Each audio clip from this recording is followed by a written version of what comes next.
রাষ্ট্রের প্রতিটি ক্ষেত্রে ন্যায়ের শাসন প্রতিষ্ঠার নির্দেশনা দিলেন প্রধানমন্ত্রী তারেক রহমান। জাতীয় আইনগত সহায়তা দিবস উপলক্ষে রাজধানীতে এক আলোচনায় এই নির্দেশনা দেন তিনি।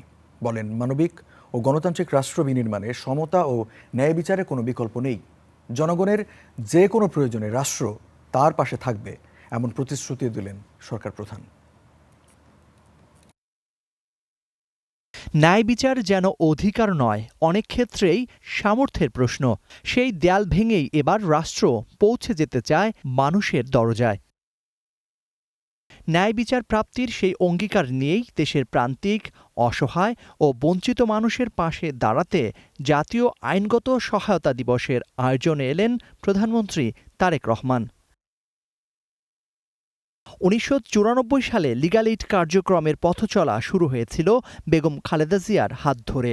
আর প্রধানমন্ত্রী তারেক রহমানের উদ্যোগে যা পেয়েছে আইনি ভিত্তি, হয়েছে আরও বিস্তৃত ও মানবিক। আইনগত সহায়তা প্রদান সংশোধন বিল ২০২৬ পাস করা হোক। রাজনৈতিক প্রতিহিংসার শিকার হয়ে আমাকেও দীর্ঘদিন কারাগারে থাকতে হয়েছে। তখন আমি নিজে কারাগারে এমন অনেককে দেখেছি যারা শুধুমাত্র আর্থিকভাবে অসচ্ছল হওয়ার কারণে বছরের পর বছর ধরে বিনা বিচারে কারাগারে থাকতে বাধ্য হচ্ছেন বা হয়েছেন।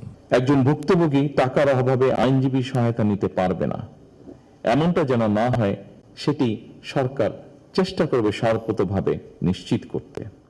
ন্যায় বিচার নিশ্চিতে সব নাগরিকের পাশে থাকবে স্বয়ং রাষ্ট্র, এমন প্রতিশ্রুতিও দিলেন প্রধানমন্ত্রী।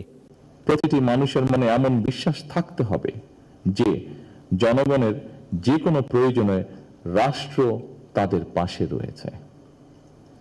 লিগ্যাল এইড সেই বিশ্বাসেরই একটি প্রতিফলন বলে আমি বিশ্বাস করি।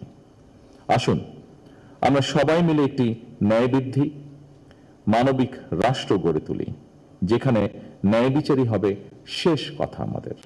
আইনের শাসনের কথা শুধু বইয়ে নয়, বরং রাষ্ট্রের প্রতিটি ক্ষেত্রে চর্চারও নির্দেশনা দেন সরকার প্রধান।